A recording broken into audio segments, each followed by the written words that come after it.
రాయచోటి నియోజకవర్గంలోని గడప గడపకు వెళ్లి తనను దీవించి గెలిపించమంటూ వేడుకోవడం జరిగిందని రాయచోటి వైసీపీ ఎమ్మెల్యే అభ్యర్థి శ్రీకాంత్ రెడ్డి పేర్కొన్నారు. అన్నమయ్య జిల్లా రాయచోటి పట్టణంలో ఏర్పాటు చేసిన మీడియా సమావేశంలో ఆయన మాట్లాడుతూ వైసీపీ ప్రభుత్వ హయాంలో జరిగిన అభివృద్ధిని ప్రజలందరికీ వివరించామని పేర్కొన్నారు. కాగా ఈబీసీ, కాపు నేస్తం, చేయూత లాంటి పలు పథకాలను ప్రజల అకౌంట్లలో విడుదల చేయకుండా తెలుగుదేశం పార్టీ నాయకులు అడ్డుకున్నారని ఆరోపించారు. ఎన్నికల ముందు ఇచ్చిన మేనిఫెస్టోను 100% అమలు చేసిన ఘనత సీఎం జగన్మోహన్ రెడ్డికి దక్కిందని స్పష్టం చేశారు. కాగా హంగులు ఆర్భాటాలకు దూరంగా ఉండి రాయచోటి నియోజకవర్గ అభివృద్ధి ధ్యేయంగా పనిచేసిన తనకు ఓటు వేసి రాబోయే ఎన్నికల్లో ప్రజలందరూ మరోసారి జగన్మోహన్ రెడ్డిని ముఖ్యమంత్రిగా గెలిపించాలని శ్రీకాంత్ రెడ్డి కోరారు. అందరికీ నమస్కారం. ఈరోజు సాయంత్రం ఎన్నికల ప్రచారం ముగుస్తుంది. ప్రచారంలో భాగంగా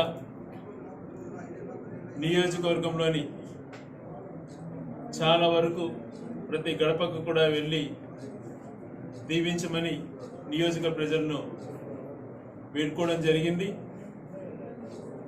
అంతకుముందు గడప గడపలో భాగంగా 300 రోజులు కూడా ప్రతి ఇంటికి వెళ్ళి ప్రజలతో మమేకమయ్యేటువంటి అవకాశం కూడా కలిగింది.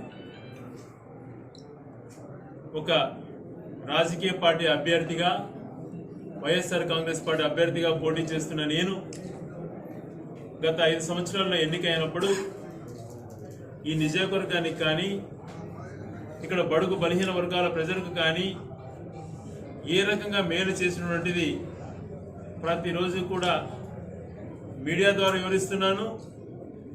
సోషల్ మీడియా ద్వారా ప్రజలకు చేరుతుంది. ఇంటింటికి వెళ్ళినప్పుడు కూడా వివరించాం.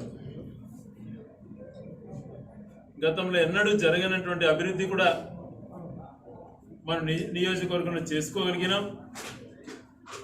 రాయచోటి పట్టణాన్ని స్పెషల్ గ్రేడ్ మున్సిపాలిటీగా తీర్చిదిద్దడంతో పాటు ఈ నియోజకవర్గంని రాయచోటి కేంద్రంగా జిల్లా కేంద్రం కూడా ఏర్పాటు చేయడం జరిగింది. ఇప్పుడు పక్కన రాజంపేటలో కానీ, మదనపల్లిలో పోటీ చేసే అభ్యర్థులు మేము జిల్లా కేంద్రం చేస్తాము, మాకు ఓటు ఏంటి అని అంటున్నారు. ఇక్కడ జిల్లా కేంద్రాన్ని చేశాను, నన్ను ఆదరించండి అని చెప్పి నేను అడుగుతున్నాను. నిత్యం ప్రజలకు అందుబాటులో ఉన్నాం. ఒకటే ఆలోచన చేయాలి, ఓటు హక్కు అన్నటువంటిది చాలా ఇంపార్టెంట్. 5 సంవత్సరాలకు ఒకసారి జరిగే ఎన్నికలలో ప్రతి ఒక్కరూ కూడా ఓటు హక్కును వినియోగించుకొని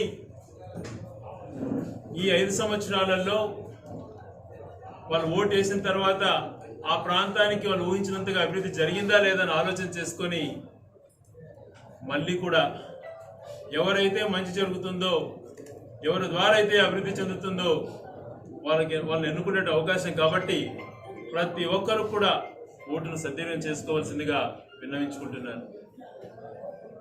నిరంతరం కొనసాగే పథకాలలో భాగంగా జగన్మోహన్ రెడ్డి గారు ప్రమాణ స్వీకారం చేసిన తర్వాత ఆ రోజు నుంచే మొదలైంది ప్రక్రియ. 125 సార్లు తను బటన్ నొక్కి 2,70,000 కోట్లు డీబీటీ ద్వారా పేద ప్రజలకు రాష్ట్రంలో చేర్పించారు. క్యాలెండర్ లాగా ఇచ్చి ప్రతి ఒక్క నిరుపేదకు కూడా డైరెక్ట్ గా చెందే విధంగా, కరప్షన్ లేకుండా వాలంటీర్ సిస్టమ్ను తీసుకొచ్చి ఎంతో అద్భుతంగా పేద ప్రజలకు వాళ్ళు ఆఫీసు చుట్టూ తిరిగే అవకాశం ఇవ్వకుండా, ఒకరికి లంచాలు ఇవ్వకుండా, ఇచ్చినటువంటి డబ్బులో కోతలు పడకుండా డైరెక్ట్ గా వాళ్ళ అకౌంట్లో పడేటువంటి స్కీమ్స్ ని ఎన్నో రకంగా మేలు చేయడం వలన ఎంతో మంది కుటుంబాల ఆర్థిక స్థితి ఎంతో మెరుగుపడింది. ఇది నిరంతర ప్రక్రియలో కొనసాగుతున్నటువంటిది అన్ని కూడా మనకు తెలుసు. జగన్మోహన్ రెడ్డి గారు చేయూత రూపంలో, ఆసరా రూపంలో, అలాగే ఈబీసీ నేస్తం రూపంలో, విద్యా దీవెన కానీ, రైతులకు సంబంధించినటువంటి ఇన్పుట్ సబ్సిడీని అన్ని కూడా రిలీజ్ చేసి ఎన్నికల కోడ్ కంటే ముందు ఫైనాన్స్ లో దాన్ని ఉన్నప్పుడు ఎన్నికల కమిషన్ క్లారిఫికేషన్ ఇవ్వాలా అని అనుకున్నప్పుడు కోర్టు ఆదేశాలు ఇవ్వడం జరిగింది. ఒక్కరోజు అవకాశాన్ని ఉంది, మీరు నిరుపేద ప్రజలకు 9,400 కోట్లు ఏదైతే రెగ్యులర్ గా మీరు అంతకుముందు 2,70,000 కోట్లు పేద ప్రజలకు చేర్పించారో అందులో ఎంతో ఉపయోగపడేటువంటి ఈబీసీ నేస్తం, ఆ చేయూత 18,750 రూపాయలు కానీ, క్రాప్ ఇన్పుట్ సబ్సిడీ పంట నష్టం వచ్చినటువంటి డబ్బుల్ని కానీ, విద్యా దీవెన, వసతి దీవెన లాంటివన్నీ కూడా డబ్బులు మేము పెట్టాము, పేద ప్రజలకు రిలీజ్ చేయండి అని అంటే గత దాదాపుగా 50 రోజుల నుంచి తెలుగుదేశం నాయకులు అడ్డుకుంటా వచ్చారు. వాళ్ళకు సంబంధించిన వ్యక్తులతోనే కోర్టుకెళ్ళి అనేక రకాలుగా దాన్ని అడ్డుకున్నారు. ఎందుకు అంత భయం అని చెప్పి ప్రశ్నిస్తున్నా. రేపు ఎన్నికలు అనగా మీ హాయంలో పసుపు కుంకుమ అని చెప్పి అంతకుముందు పేద ప్రజలకు ఇవ్వకుండా ఒక్కరోజు ముందు రిలీజ్ చేయించారు. ఇప్పుడు ఎందుకు అడ్డుకోవాల్సి వచ్చింది? ఎందుకు మీకు అంత భయం? 9,400 కోట్లు డైరెక్ట్ గా నిరుపేదలకు చెందాల్సిన డబ్బు పైన పేదలకు ఇవ్వడం అనేటువంటిది మీకు బాధ, పేదలకు ఇవ్వకూడదు అన్నటువంటిది మీ తాపత్రయం. ఈ ప్రభుత్వం పేదల దగ్గర మంచి పేరు తెచ్చుకునింది అన్నటువంటి ఈర్ష్య. అందుకోసం మీ యొక్క రాజకీయ లబ్ధి కోసం పేద ప్రజలకు చెందవలసినటువంటి 900 కోట్లు దాదాపుగా నిరుపేదలకు చెందాల్సిన డబ్బును నిన్న రిలీజ్ చేస్తుంటే మళ్ళా వీరికి సంబంధించినటువంటి ఒక వ్యక్తితో కోర్టుకి వెళ్ళి దాన్ని అడ్డుకోవడం జరిగింది. ఇది కొత్తగా ప్రకటించినటువంటి కార్యక్రమాలు కాదు.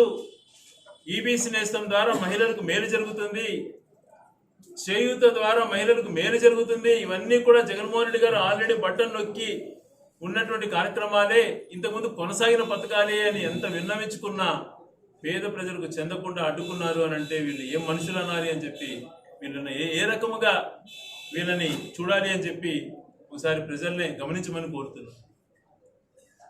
పేద ప్రజలంటే ముందు నుంచి ఈర్ష్య వీళ్ళకు.